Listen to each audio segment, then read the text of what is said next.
ప్రభాకర్ రావుని విచారణ చేస్తున్న క్రమంలో ప్రభాకర్ రావు చెప్పిండట, నా ఫోన్ని డీజీపీ, నా ఫోన్ కాదు, ఈ ఫోన్లు ట్యాప్ చేయమన్నది ఫోన్లు ఎవరి ఆధ్వర్యంలో ట్యాప్ చేసినట్టు డీజీపీ ఆధ్వర్యంలో ఆయన మీద దోషేసిండట. ఇగో,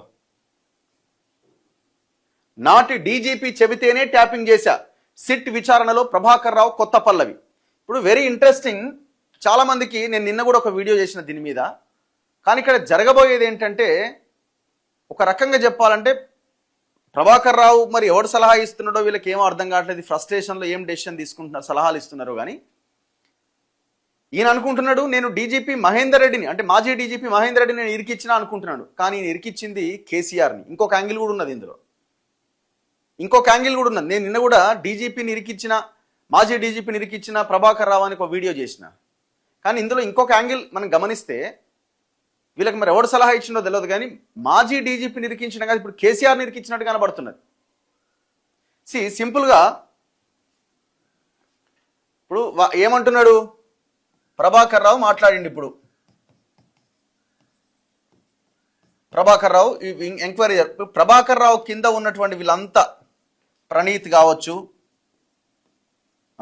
ఇంకా చాలామంది ఉన్నారు కదా, రాధా కిషన్ రావు, భుజంగరావు, వీళ్ళందరూ ఏం చెప్పారు, మా బాస్ ప్రభాకర్ రావు చెప్పినట్టు చేసినామని చెప్పారు. ఇప్పుడు ప్రభాకర్ రావు ఏం చెప్తాడు అనుకున్నారు అందరూ, ప్రభాకర్ రావు కేసీఆర్ పేరే చెప్తాడని ప్రజలంతా భావించారు. వీళ్ళు ప్రీ ప్లాన్డ్గా కేసీఆర్ ఫ్యామిలీ ప్రభాకర్ రావుతో అమెరికాకు పోయి ఏం డిస్కస్ చేసిందో ఏం చేసిందో మొత్తానికి తెలియదు, కానీ ఎట్టి పరిస్థితుల్లో కేసీఆర్ పేరు చెప్పొద్దు అన్న ఒక లైన్లోకి ఆయన తీసుకొచ్చినట్టుగా కనబడతా ఉన్నది. ఎందుకంటే సేమ్ కమ్యూనిటీ ఇదంతా వ్యవహారము, అందరూ కలిసి ఈ డెసిషన్ తీసుకొని ఉండొచ్చు.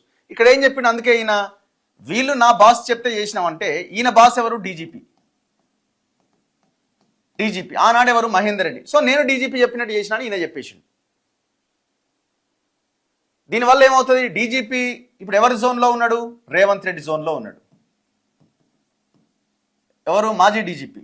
ఎందుకు రేవంత్ రెడ్డి జోన్లో ఉన్నాడు, డీజీపీ పదవి అయిపోయిన తర్వాత ఆయన ఖాళీగా ఉన్నప్పుడు రేవంత్ రెడ్డి ఆయనకి టీజీపీఎస్సీ చైర్మన్ పదవి ఇచ్చిండు కాంగ్రెస్ గవర్నమెంట్ వచ్చిన తర్వాత.